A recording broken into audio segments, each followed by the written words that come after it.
دل کے خوش رکھنے کو غالب یہ خیال اچھا ہے۔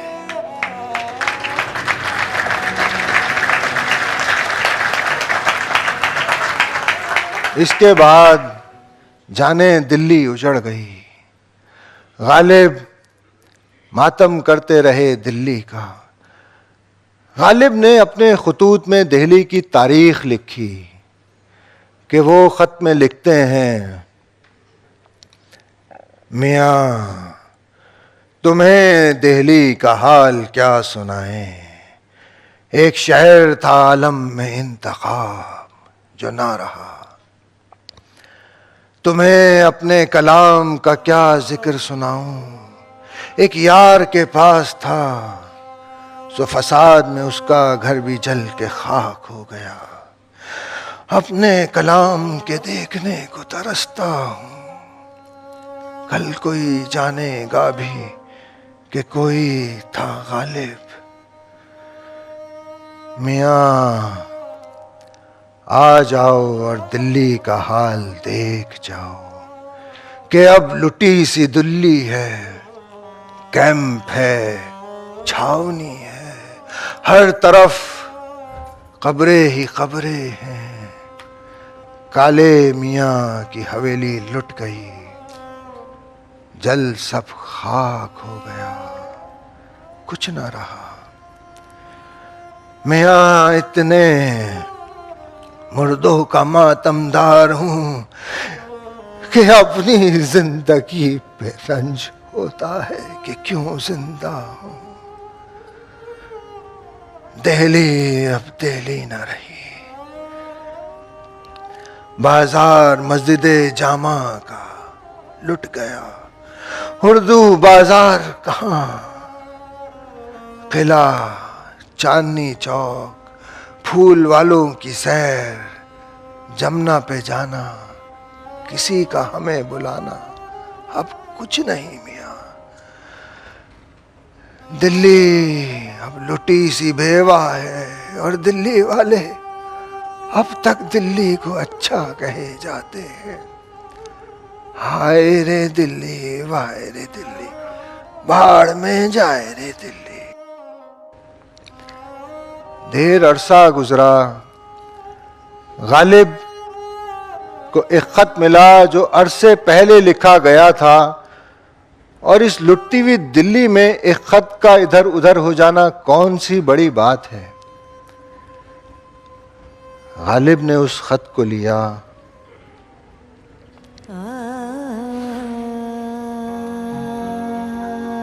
قاصد کے آتے آتے خط ایک اور لکھ رکھوں، میں جانتا ہوں جو وہ لکھیں گے جواب میں،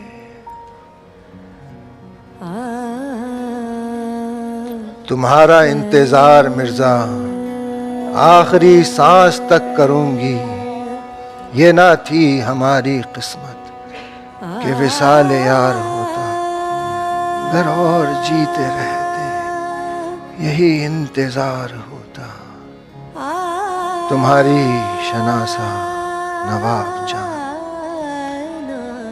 کہ مرزا نے اس خط کا جواب تو لکھا، مگر کیا کہتے ہیں، کوئی دن گر زندگانی اور ہے، اپنے جی میں ہم نے ٹھانی اور ہے، دے کے خط منہ دیکھتا ہے نام ابر، کچھ تو پیغام زبانی اور ہے، ہو چکی غالب بلائیں سب تمام، ہو چکی غالب بلائیں سب بلائیں تمام، ایک مرگے نادہانی اور ہے، ایک مرگے نادہانی اور ہے، ایک مرگے نادہانی۔ کہ دیر عرصے تک سوچتے ہیں کہ غالب کو جاننا ہے تو اس خط کو ضرور پڑھیے جو انہوں نے لکھا تو، مگر کبھی روانہ نہ کیا۔ اب سارے خطوط آج ہی سنیے گا کیا؟ داستان گو کو دیجیے اجازت۔